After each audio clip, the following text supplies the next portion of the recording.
आज हम लोग हर एक सेक्टर में अपने नौजवानों को नौकरी दे रहे हैं। निवेश आ रहा है तो नौकरी भी बरस रही है। नौकरी आ रही है इसलिए क्योंकि निवेश आएगा तो नौकरी भी लेके आएगा। हर निवेश नौकरी और रोजगार की संभावनाओं को विकसित करता है, नए अवसर देता है, और यही हुआ।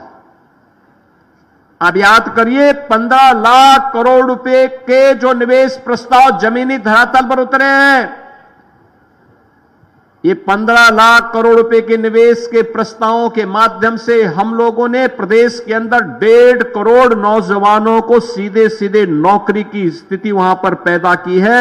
और प्रदेश भर में हुई है। अकेले गीडा में ही लगभग 40,000 नौजवानों को नौकरी मिली है अकेले गीडा में। यह है परिवर्तन। बहनों और भाइयों, करने की इच्छा शक्ति होनी चाहिए। और परिणाम है कि पिछले 8 वर्ष में, पहले 8 वर्ष पहले उत्तर प्रदेश में क्या स्थिति थी?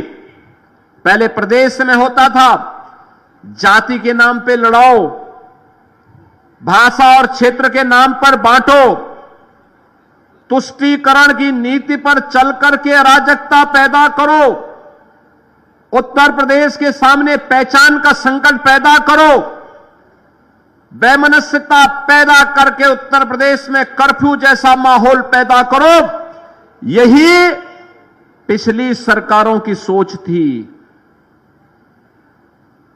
यही तो सपा और कांग्रेस करती थी। यही वे दल करते थे जिन्हें सत्ता में जब आने का अवसर मिला, प्राप्त हुआ, जाति पाति में लड़ाते थे, अराजकता फैलाते थे, गुंडागिर्दी पैदा करके व्यापारी की प्रॉपर्टी पर और गरीब की जमीन पर कब्जा करना ये अपना जन्मसिद्ध अधिकार समझते थे। और जब डबल इंजन की सरकार आई तो आपने देखा होगा, जो एक कब्जा करने वाले थे, इनकी कमर को हमने सीधी करने का काम कर दिया है। और इतनी कुटाई उनकी हुई है कि अब उसके ऊपर फैक्ट्री का निर्माण हम लोग कर रहे हैं। माफिया गायब हो गया, कर्फ्यू गायब, दंगे बंद, अराजकता बंद, उपद्रव का प्रदेश अब उत्तर प्रदेश उत्सव का प्रदेश बन गया है।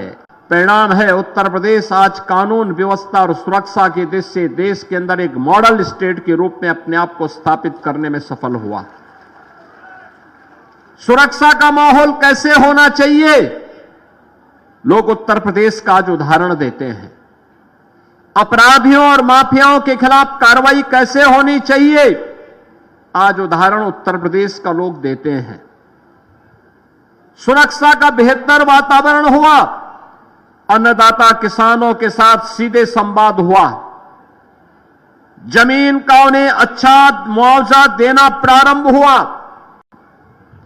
और किसी भी अन्नदाता किसान के साथ अन्याय नहीं होना चाहिए, उससे बात की जानी चाहिए। किसी भी गरीब को जाड़ा नहीं जाना चाहिए, जो सरकार का लक्ष्य है। और अगर किसी विकास की योजना को किसी गरीब की भूमि की आवश्यकता है ही, उससे अच्छा मुआवजा भी देना चाहिए, उसके लिए आवास की सुविधा भी उपलब्ध करवाई जानी चाहिए। यह संकल्प जब आज प्रारंभ हुआ, आज देश का बेहतरीन इंफ्रास्ट्रक्चर देने में उत्तर प्रदेश भी सफल हुआ।